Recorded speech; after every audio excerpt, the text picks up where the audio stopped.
I'd like to talk a little bit about, in the beginning here, listening. To talk about listening.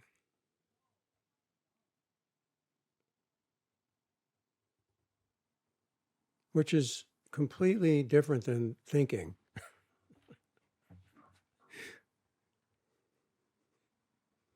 In fact, thinking interferes with listening.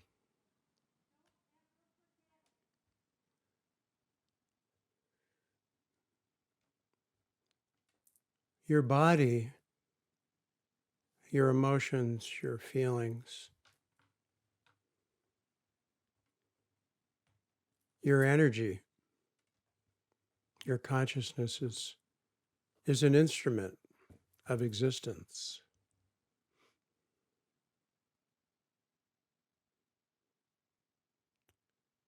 Unlike the violin, which I play, it is a self-tuning instrument.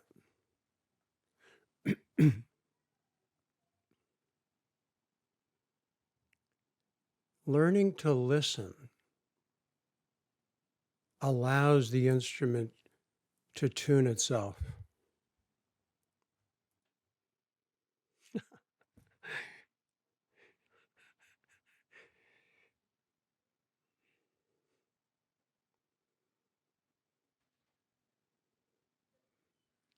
We're so used to being the doer. There's no problem with that. It's just survival.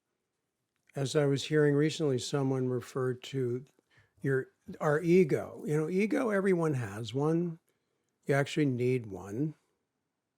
It's just your manager. I like that.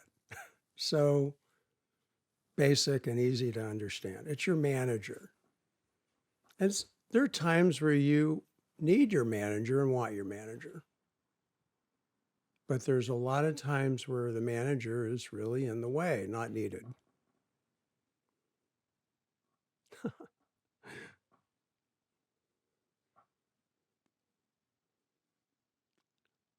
So coming here, being here is about letting the manager be in the background somewhere.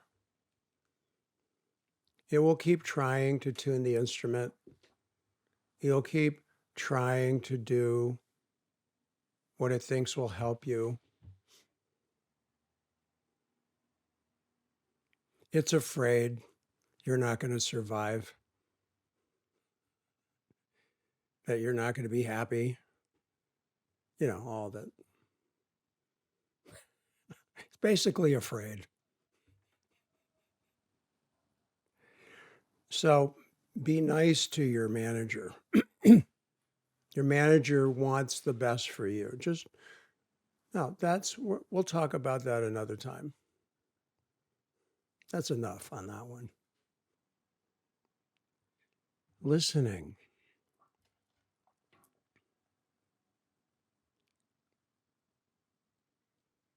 When you truly are not in the way, when you can just listen,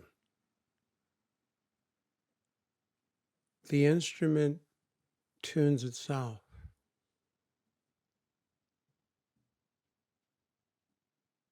It balances itself. It heals itself. It enlivens itself naturally because we are alive. That just seems funny. I don't know why. We don't even know that we are vibrant beings of consciousness that are truly meant to be happy, regardless of conditions and circumstances.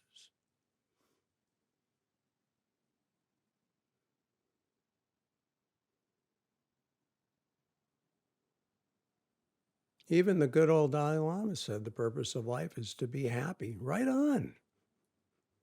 Yes, I 100% agree.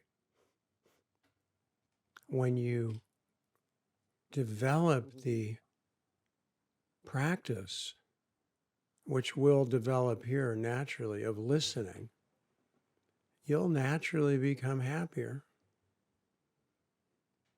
Not because your manager figured it out and now knows and understands and is in control, which it's certain it is.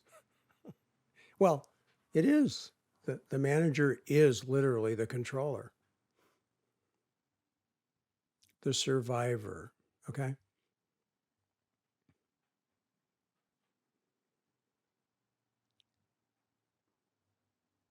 So allow yourself to relax as best you can.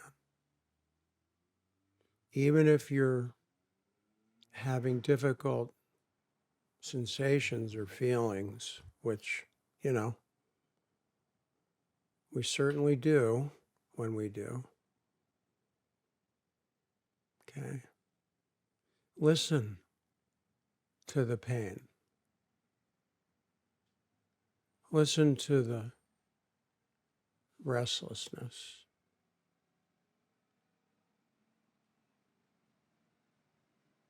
Listen to the sadness. Listen to the irritation. Don't go off on the thinking fractals. They're infinite, like the internet, like the, phone. Infinite. I remember when I got my first computer, I loved it. 1990, I think. It was an Apple Quadra 610 8160 for the geeks who might know what that is. I didn't want to get a PC because I knew that I wouldn't be able to do that stuff, all the coding or whatever you had to be able to do. I needed something simple, user-friendly, as we called it. And I just loved the windows and how things disappeared into each other. I thought, this is so cool. Kind of like our mind, our consciousness, right? Infinite.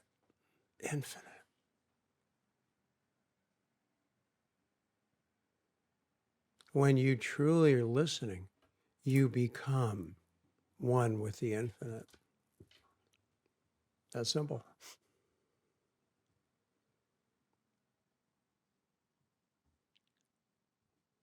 I'm going to tell you the good news, which your manager does not believe.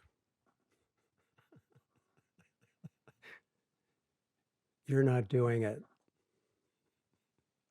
You're not making it happen. No one's making it happen.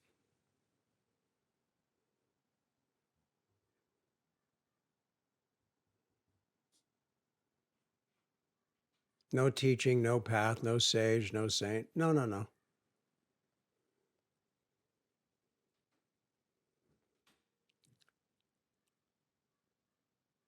It's happening all by itself. It's its nature.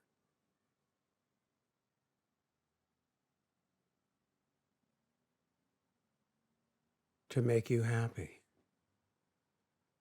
To give you unconditional love and peace and fulfillment. That's its nature. You're just learning to let it.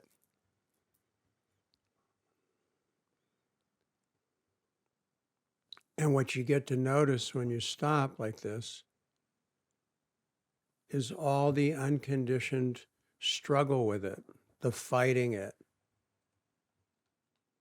And practice is the art of paying attention and listening and surrendering.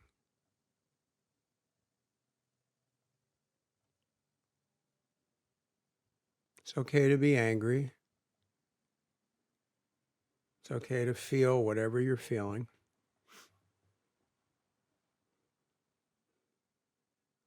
Even if you're angry at me, that's okay. I'm okay. I can handle it. Just as I said to one of my students years ago, just don't throw anything. Don't break anything. Don't hit me. He was angry. He says, I'm okay with that. I can handle it. He had a lot of judgments about me. I wasn't the right kind of person, I remember sharing this with Ajahn, and I told him all the details. He said, "Oh, you're the perfect teacher for him. You're going to trigger the hell out of him." He loved that. Oh, sorry.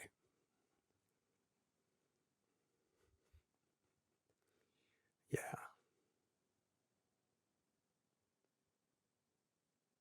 What triggers you is your teacher, is what is calling you to listen, is the fire that Rumi says walk into and don't mind the sparks.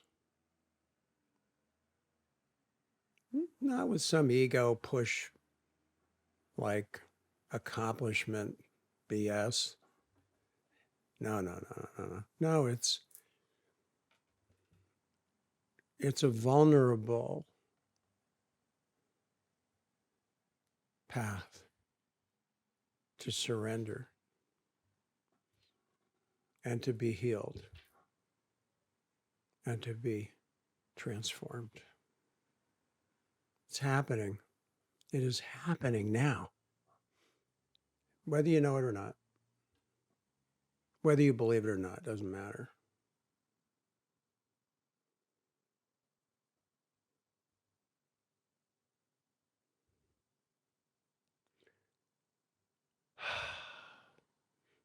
All I can say is if you didn't listen, that's okay. If you did, thank you. And let's sit a little while and see what happens.